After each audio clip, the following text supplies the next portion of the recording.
In China, there is a legendary building whose tales have been passed down for centuries.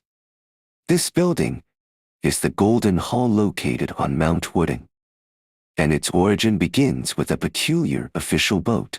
It is said that during the Ming Dynasty, an official boat traveled south from Beijing along the Grand Canal. If you observed closely, you would notice that this boat was distinct from other cargo ships. It only set sail on clear days with favorable winds and rested by the shore in bad weather. Additionally, the deck was kept meticulously clean by dedicated personnel. The person in charge of this boat was none other than Mu Xin, the son-in-law of the Yongle Emperor. But why was this boat sailing in such a peculiar manner? This was because the Yongle Emperor had instructed it. Thus, this strange boat continued southward, eventually stopping at a dock near Mount Wudang. Hundreds of pounds of pure copper were unloaded from the boat. After 4 years of construction, a massive copper hall was erected on the main peak, Taidao Peak, of Mount Wudang. Inside the hall stood a statue of Zhenwu, the true warrior emperor. This renowned building is known as the Palace of Wudang Mountain, also called the Golden Hall. Why did the Yongle Emperor build such a hall? And why did he have the copper transported in such an unusual manner? Today, we will explore the legendary Golden Hall of Mount Wudang. The reason behind the Yongle Emperor's decision to build the Golden Hall for Zhenwu stems from a mysterious story. It is said that before becoming the Yongle Emperor, Zhu Di's army engaged in a fierce battle with the army of Emperor Wenwen in Zhang County, Hebei. This was part of the Jingdan campaign in 1400. During a critical moment in the battle, a flag bearing the names Zhenwu appeared in the sky, followed by a strong wind that blew down the enemy's banner, causing chaos. Zhu Di took advantage of the situation, set a fire, and broke through the encirclement, eventually becoming the Yongle Emperor. As a gesture of gratitude, Zhu Di decided to build a grand hall for Zhenwu and chose Mount Wudang as the site. The statue of Zhenwu was placed in this hall, designed according to the layout described in the Zhenwu scripture. The complex included over 400 structures, with more than 20 story rooms, covering an area of 1.6 million square meters. The Golden Hall was built on the main peak of Mount Wudang. The Yongle Emperor not only invested significant effort into the construction, but also issued 2 imperial edicts to Mu Xin, requiring the materials for the hall to be transported with utmost reverence. This explains the peculiar sailing practices of the official boat, which was even dubbed the Divine Boat. Despite the lengthy process, the Golden Hall was finally completed thanks to the Emperor's determination. The Golden Hall stands 5.50 meters tall and 4.40 meters wide, resembling a scaled-down version of the Hall of Supreme Harmony in the Forbidden City. Its roof is adorned with elaborate 9-colored brackets, known as daogong, a high-level architectural feature.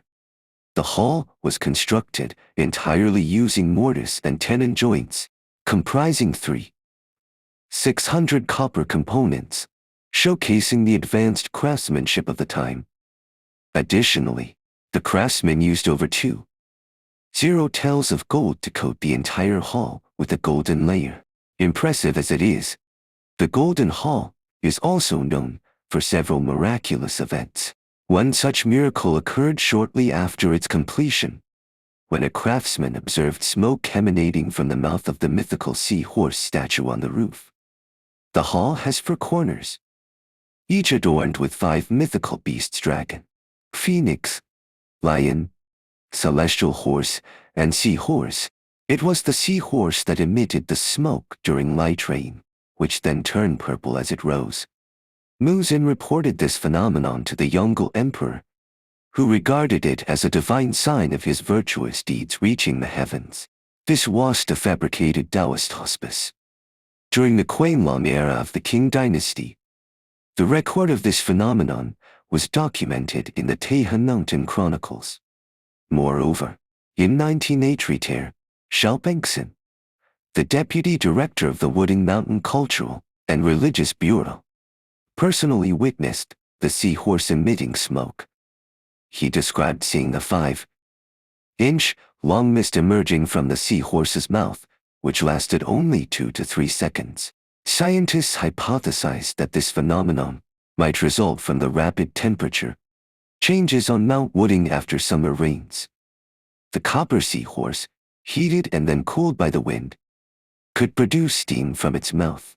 However, this explanation is flawed because the other four mythical beasts on the roof did not exhibit similar behavior. Thus, the seahorse emitting smoke remains an unsolved mystery. Another unexplained phenomenon is the perpetual oil lamp in the Golden Hall, which has been burning continuously for over 600 years since its lighting in 1416.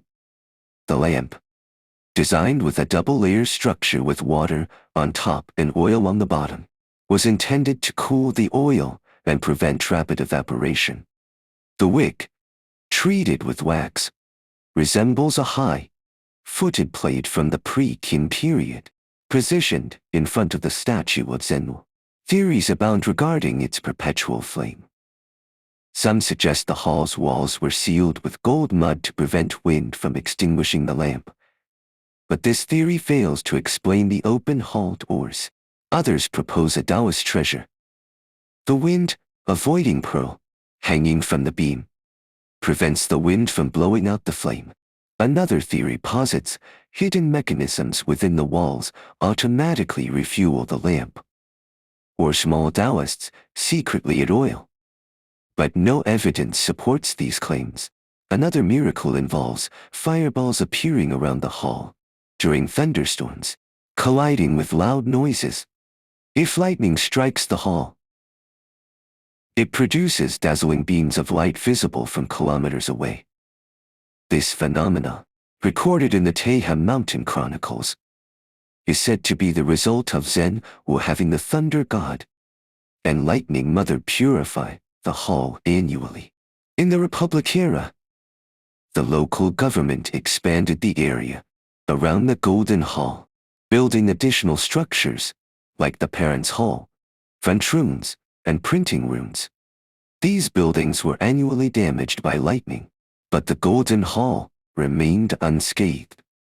However, in 1980, the installation of a lightning rod ended the 600-year-old lightning purification spectacle.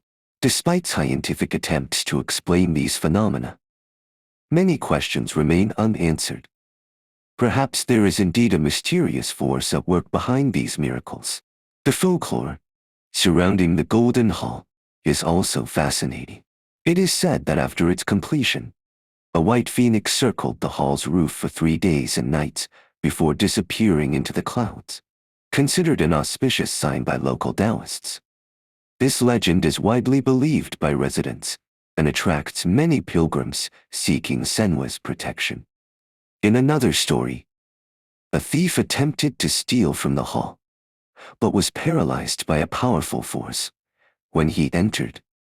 He later confessed that the statue of Zhenwu emitted a golden light that terrified him, deterring him from ever attempting theft again. To this day, the mysteries of the seahorse emitting smoke, the perpetual oil lamp, and the lightning purification of the hall remain unresolved. If anyone has heard interesting explanations, feel free to share them in the comments. Thank you for watching this episode. Creating content is not easy, so please give a like to show your support. If you'd like to see more content, click on my profile and follow. See you next time. Bye.